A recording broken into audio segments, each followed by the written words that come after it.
It's a pleasure, David. Thank you. The recent news in terms of AT&T's offer for Time Warner certainly has grabbed a great deal of attention. What are your thoughts as far as this transaction, and how do you see it perhaps different from what it might have gone before, perhaps with, say, Comcast and NBC Universal? The biggest telecom company remaining in the United States just bought one of the biggest content companies, traditional media companies. What's been fascinating about the last several years is for decades we had an industry that prided itself on its vertical integration. At the very top, you would see an aggregation of media content assets along with your distribution assets. Not everybody had both, but the guys at the top had enough of both that you could consider yourself vertically integrated.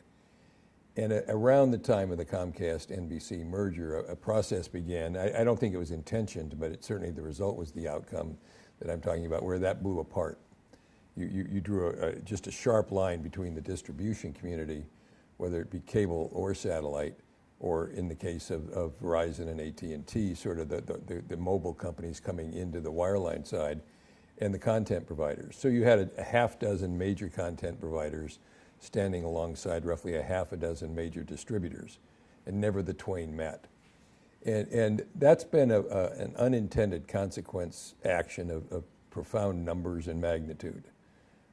When you own both, there are aspects of that I think served the viewing community, the user community more ably than this split.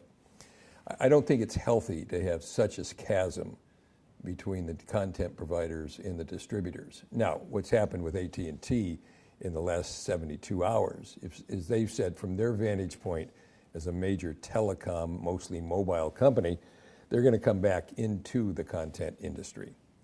The rules that assembled Comcast and NBC are absolute. Comcast owns both pipes and content, but the way to get that deal approved, they put a real wall between the two. So they're not vertically integrated. They're vertically owned, but they're not vertically integrated.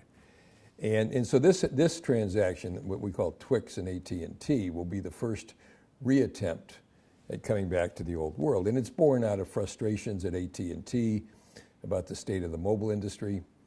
It's born out of frustrations that in DirecTV, standing alone, they don't have enough of an asset to weather the storm. So their response to that is to go buy content, sort of traditional content, HBO, TBS, TNT, CNN. On the other side of the equation, you have Lowell McAdam at Verizon. Lowell said, what I have is not enough either. My mobile space is under attack in price and in technology.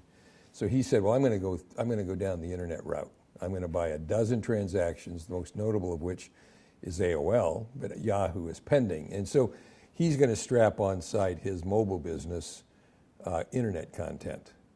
And Randall Stevenson at AT&T wants to strap onto his DirecTV and mobile business. And we'll figure out what all that means shortly.